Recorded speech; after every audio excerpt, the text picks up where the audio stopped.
years, the impact of COVID-19 has made conduct of elections extremely challenging.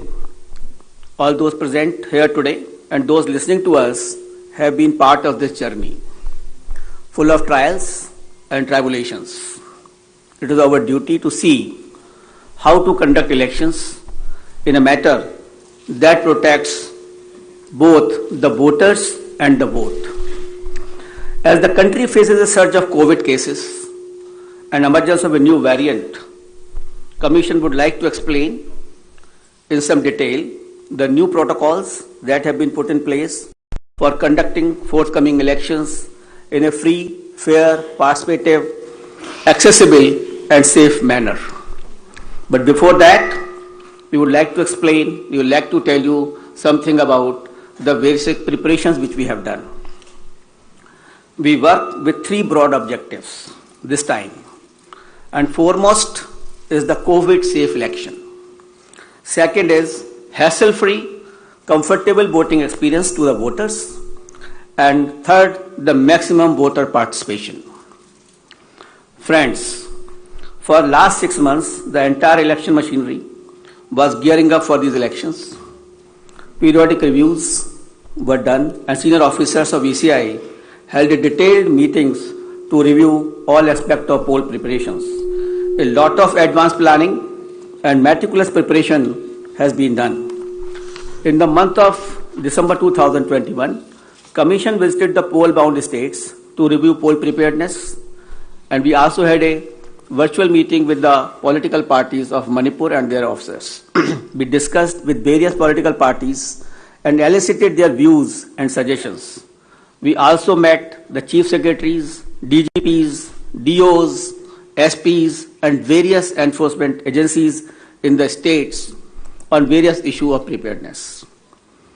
As the COVID cases showed a resurgence, especially in view of the new variant of concern, that is Omicron, Commission held meetings with Health Secretary, Government of India, and health experts as well, health secretaries of the states.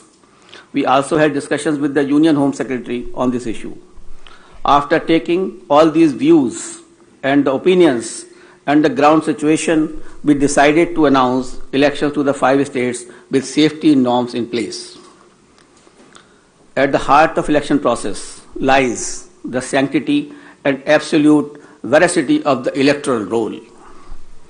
Subsequent to the recently conducted special summary revision exercise, the final electoral roll has been published on 5th January 2022 with 1st January 2022 as the qualifying date and is available to all political parties.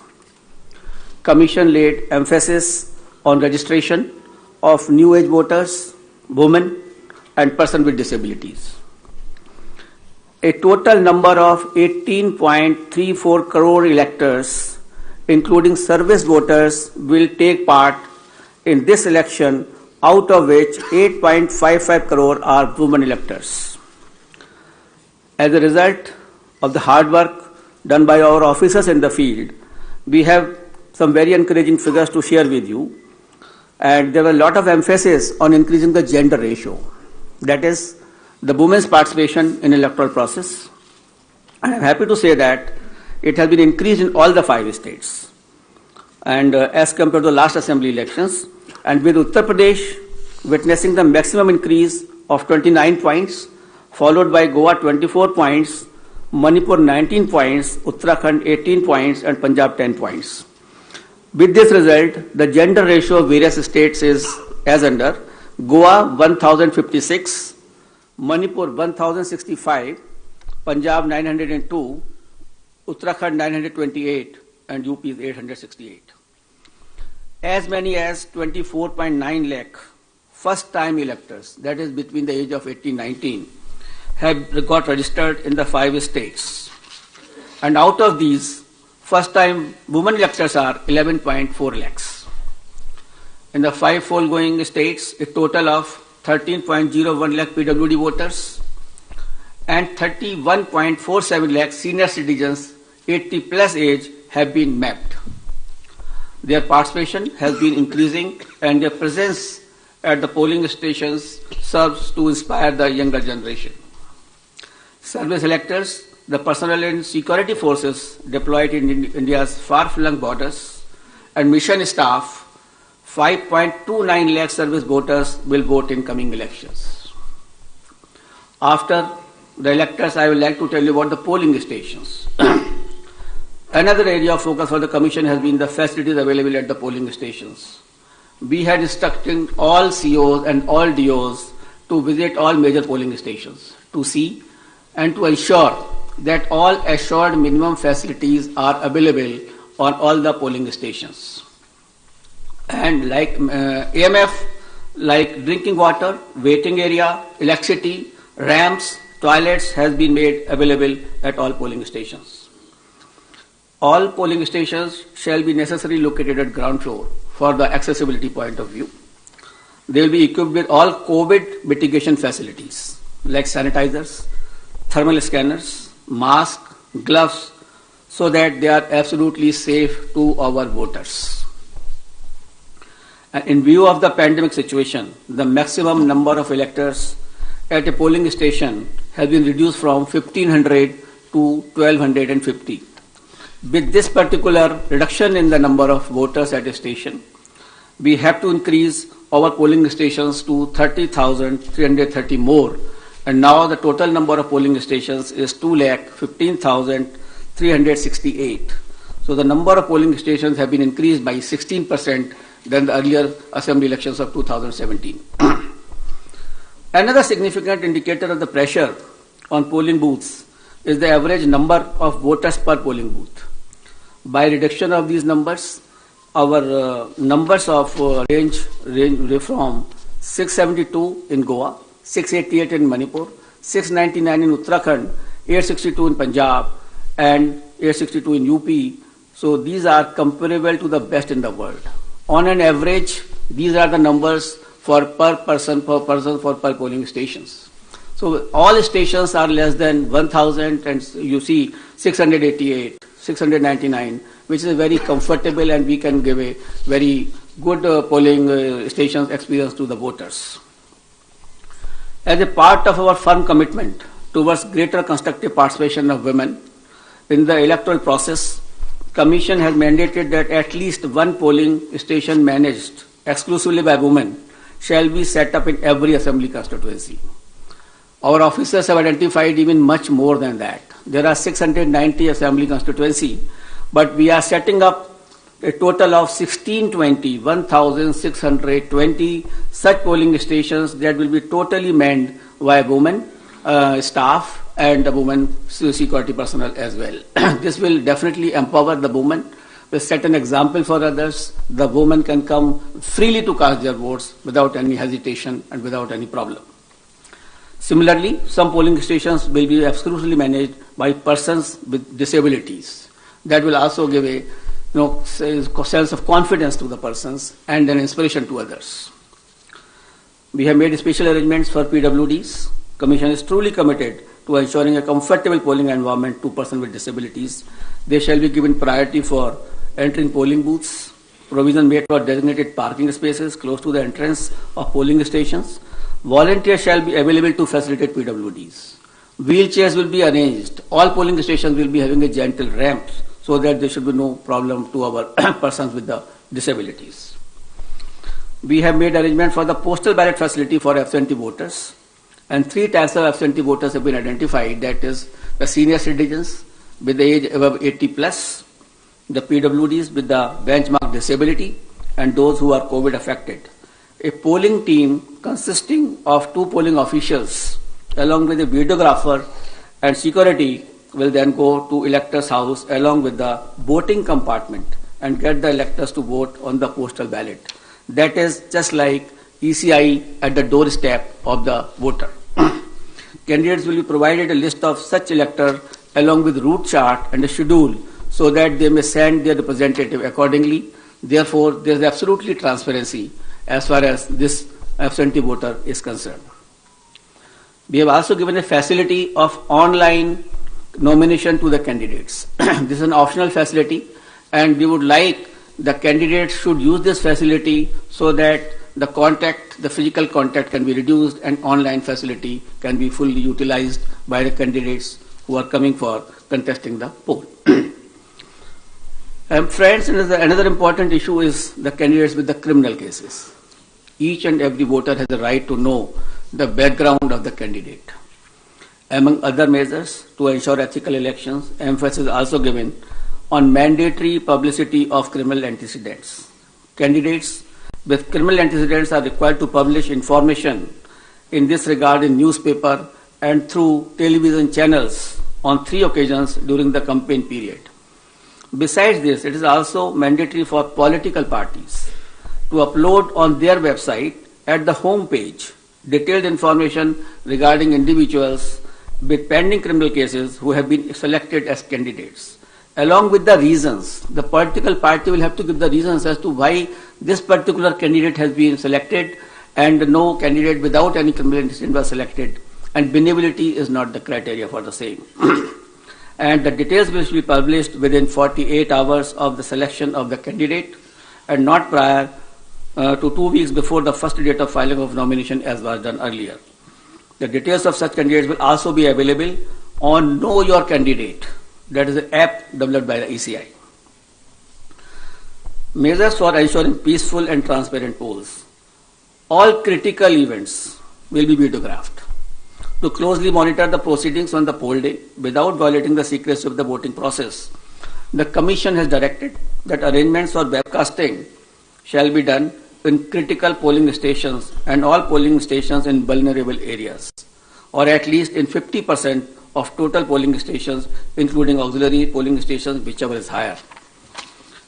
We have seen the preparations of the officers in this regard. The officers have been guided that absolutely on objective criteria, the critical stations and the vulnerable areas should be selected. And I'm happy to say that at least more than 1 lakh polling stations across the 5 full-pound states, which is roughly 60% of all polling stations, are covered by webcasting. To ensure further transparency, officers of the civil services drawn from IAS, IPS and IRS and other account services shall be deployed as central observers in the coming elections. Nearly 900 observers, general observers, police observers and expenditures observers will keep a watch on every aspect of elections in the field. Special observers will also be deployed if necessary. Another important issue is the expenditure monitoring. As you are all aware that only 2 days before we have increased the limit of candidates for the ensuing elections as far as the expenditure is concerned from 28 lakh to 40 lakh. As per revised limits pertinent to these 5 elections, the limit on candidate expenditure for the state of Punjab, Uttarakhand and UP will now be rupees 40 lakh, and for Goa and Manipur it shall be rupees 28 lakhs. And this also has been increased in view of keeping the digital modes of communication and the campaigns. The Commission has zero tolerance towards abuse of money power and misuse of the government machinery, as some of the political parties have mentioned to us. Officials have been instructed to monitor expenditure-sensitive constituencies and ensure comprehensive and coordinated actions. Conducting inducement-free and ethical election is of a prime importance for the Election Commission of India. Commission, wherever had gone to all the 5 states, held meetings with all enforcement agencies, whether it is from income tax, the DRI, the excise department, the railways, the airport authorities. All enforcement agencies were met. We met all the enforcement agencies. We saw their positions. We directed them that no illegal money, no illegal, this alcohol or any freebies or drugs can be distributed. They will have to, increase their efforts in this regard. We had monitored the seizures which were made by them so far. We have asked them to expedite the seizures. We have asked them to block the flow of liquor into their states which are poll bound. So a comprehensive plan has been prepared by them also. And again, when we will go, we will have to examine it. We have to see that we are absolutely for inducement-free elections in all the 5 states. voter EVMs in all the polling stations, the EVM and VVPAT will be utilized, and Commission has already made arrangements to ensure availability of an adequate number of EVMs and VVPAT for the smooth conduct of elections. I'll also mention about the important IT tools which are important for the election purposes. And the first is the Suvidha app, which has been developed for all political parties, and they can fix their campaign areas. They can ask for the grounds through that app. They need not to require to go to any place, to the DO's office, or there is an app on which they can directly apply. And the PWD app is also there for the person with disabilities, and definitely they can ask for the wheelchair, the free transport facility, and other whichever facility they require, so that they can facilitate their movement to the polling stations. An important app is the C-Vigil application. We would like, for any election purpose, it is Jan Bhagidari, the pupil participation, which is important for any good election. Therefore, the C-Vigil app should be used by all persons, general public, the voters, and that particular app can be downloaded, and any incident of violation of MCC, distribution of freebies, distribution of money can be uploaded on that.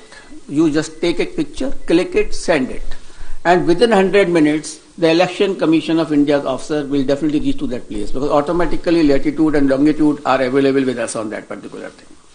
So C-Vigil is a tool which empowers the public to clean the system, and we request and we earnestly request the persons that they should use this C-Vigil app, and it has been used also by some of the states where very good results had come to us. And by this methodology, even the candidates, the political parties and ECI will have a complete control that where is the freebies distribution or the defacement of the property of anything like that, or a violation of MCC, that will come immediately to our notice, and action will be taken accordingly. The model of conduct of court, the MCC, comes into effect immediately from the announcement of schedule. Commission had made elaborate arrangement for ensuring the effective implementation of MCC guidelines, and any violation of these guidelines would be strictly dealt with. I also like to mention about the sweep activities. Friends, sweep initiatives, that is the systematic voters education program which we have, is a very important program through which we reach to the voters, and we want voters to be aware about their rights. Voters should be aware about the polling booth safety. The voter should know how to how to go to the polling stations, how to cast their vote, how to use EVM. So this is the basic thing, and how to increase the participation of the voters. That is a very big thing before us. So through our sweep activities, we will make outreach programs to our voters to make them aware about the safety standards at the polling booth, so that they can be assured that the polling booths are absolutely safe. We will tell them about the assured minimum facilities which are available on the booth. And similarly, a voter's guide, a small voter guide, will also be provided to the voters along with the EPIC card. And the first time voters will also be given a letter giving in a voting and the various features as to how the elections are to be conducted, to make them empowered actually. Until and unless you make the voters empowered, until and unless they realize their duties, and unless they are absolutely informed, the election process will not be clean. So it is our endeavor through the sweep activities or otherwise that outreach program should be absolutely vibrant and we can reach to the voter. And one more important area for the voter participation, that we have identified all the polling booths where the voters' participation was less in comparison to the earlier years or otherwise also. That the national average or the state average is suppose 80%, and then we have identified the polling stations where it was much less. So the targeted intervention will be made by the sweep activities, by the BLOs, and to find out that why that particular percentage was less. For a strengthening of the democracy, it is essential that all persons should participate. The 60% or less or 50% participation is not sufficient, and the Election Commission of India is trying its level best to make a targeted intervention to motivate the persons that they should come out to the polling in large number of the cases. Now I come to COVID protocols and COVID safe elections, I think, for which many persons are waiting, and a lot of queries are coming even before announcement of the polls. I will start that there were a lot of queries on this issue, that what will happen, what is going to happen. But I would like to start with a very couplet. यकीन हो तो कोई रास्ता निकलता है, हवा की ओट भी लेकर चिराग जलता है. So therefore यकीन होना चाहिए. We should have a yaqeen, we should have a faith, we should have a absolutely belief that we can pass through this particular pandemic also through our safety measures, through our proper following of the COVID appropriate behavior. Only then we can sail through effectively, safely into this election process, as has been done in earlier past elections also. The decision to go ahead with scheduled elections was taken after much deliberation, discussions, and careful analysis of the ever dynamic situation. The situation is very dynamic. It is not static. Nobody can predict. Nobody could have predicted earlier also, a month before. So the situation is very, very dynamic. Let me go back to the Constitution of India on this issue. Article 172(1) states clearly that every legislative assembly of every state, unless sooner dissolved, shall continue for 5 years, and no longer. So the period of any constituency is only up to 5 years and no longer. Any postponement of the assembly may result in a situation which denies people of that state the right to elect an accountable government of their choice. The government will have to be of their choice. It is a democratic process. Democracy forms part of the basic structure of the Constitution, and holding of timely election is the essence of maintaining democratic governance, and this task has been given to the Election Commission of India to hold timely elections.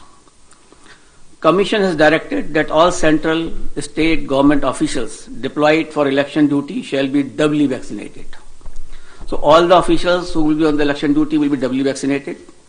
On the recommendation of the ECI, the Union Health Ministry has issued orders on 8th February 2021 that all election officials and employees will be treated as a frontline workers, and all eligible officials shall be given a precautionary booster dose accordingly. So these persons will also be given a booster dose, the precautionary dose also.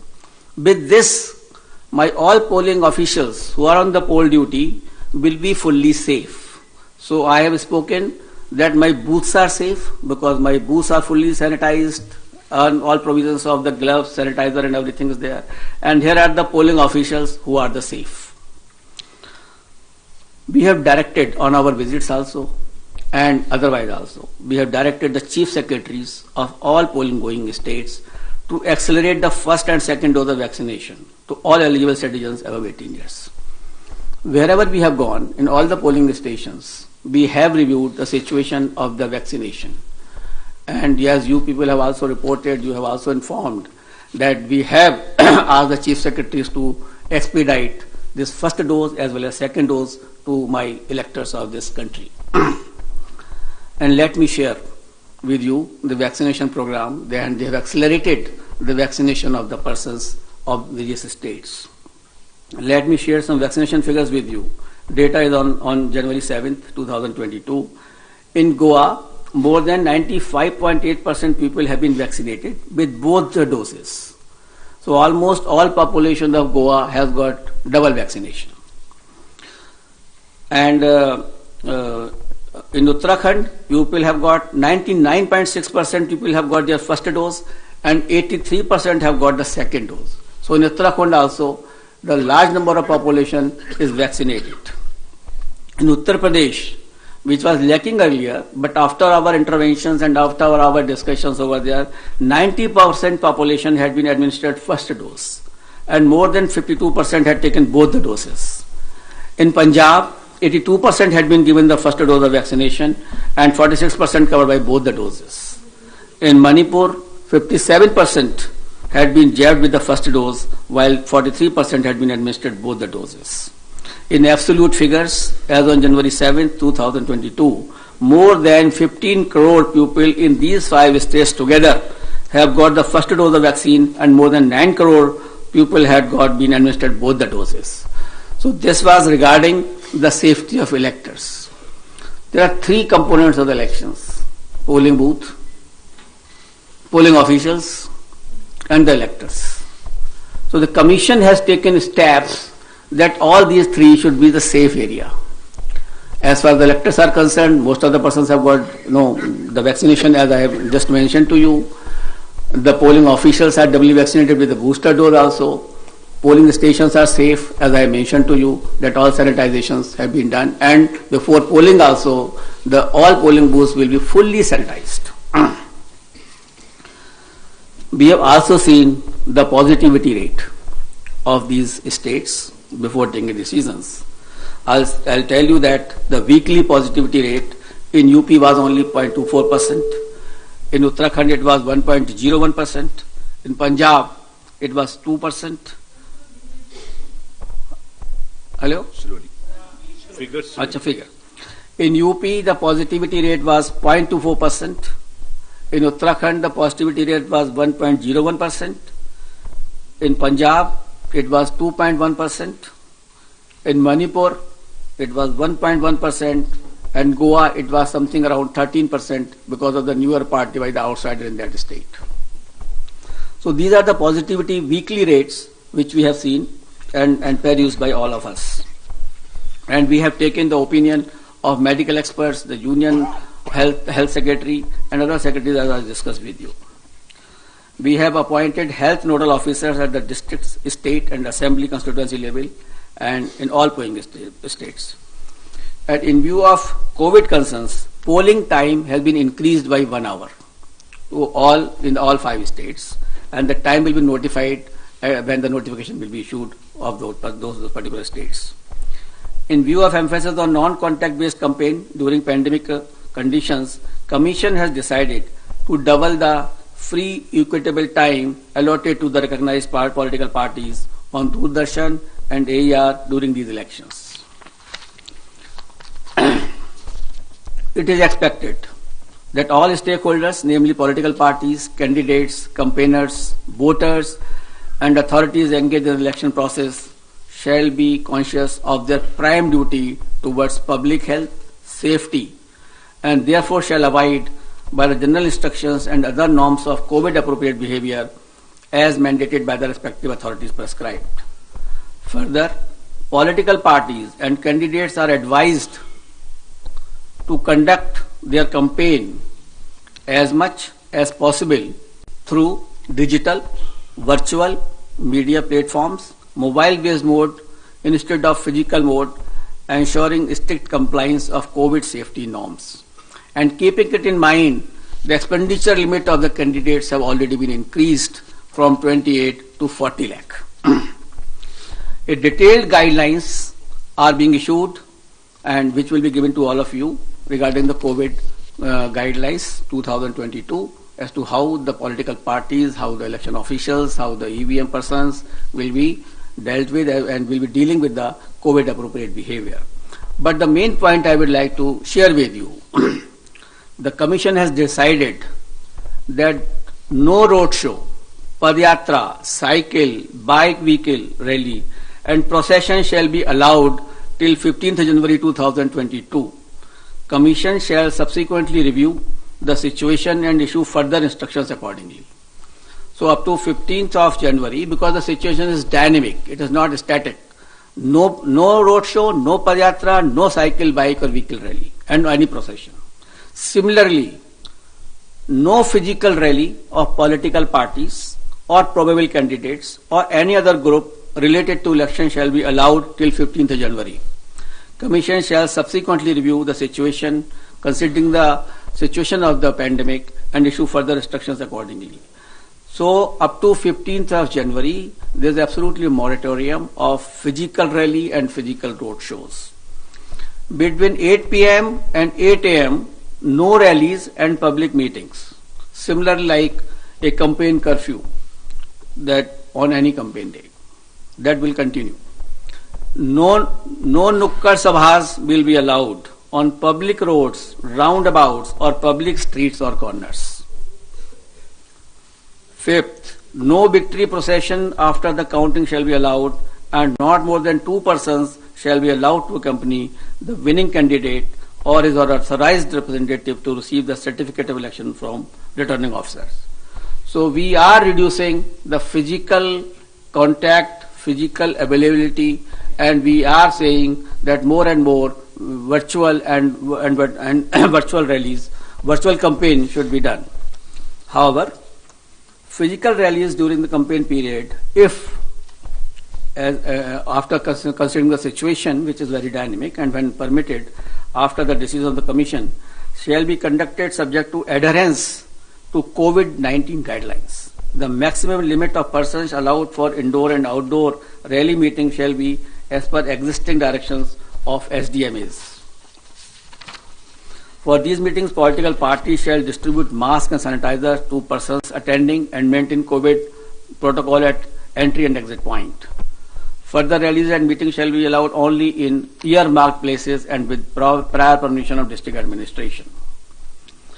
Door-to-door campaign, a maximum of 5 persons including candidates, excluding security personnel if any, shall be allowed to do door-to-door campaign. Each political party candidate shall have to furnish an undertaking in the application form under Suvidha that it shall abide by all the extant instructions, guidelines in this regard. So an undertaking will also be taken whenever any rally will be allowed. Later on, when we review the situation after 15th or something like that, only then again also these undertakings, COVID guidelines have to be strictly followed with each and every person who is involved in the campaign. Let me finish him after please that. finish. We'll take up your questions thereafter. Non-compliance of instruction. Anybody violating the instructions on COVID measures will be liable to proceed against as per the provisions of the Disaster Management Act, besides legal action under IPC and other legal provisions as applicable. And the prime responsibility will be resting with the CS and DO as mandated under the DM Act. And our guidelines specifically reiterate this legal position, and the guidelines will be given to each and every one of you. It is reiterated that in case of breach and disregard to the above guidelines, the Commission will not hesitate in cancelling the rallies or not allowing any further rallies by that party. So the COVID protocol is absolutely quite restrictive and quite strong basically that way, so that we can see that no physical rally will be done up to 15th of January. Media, I would like to come to the media now. Media has always been a friend of ECI and has played a very significant and positive role in elections. And this time also, we implore them to help us reach out to all stakeholders regarding safety norms and higher voter participation. It is you only who communicate our message to the public. It is you only who motivates them to cast a vote. It is through you only that we send our messages to them. So you are our friend, and you are the person who can help us in achieving our goals. Social media has also become an important component of life, and Commission has been engaging with social media platforms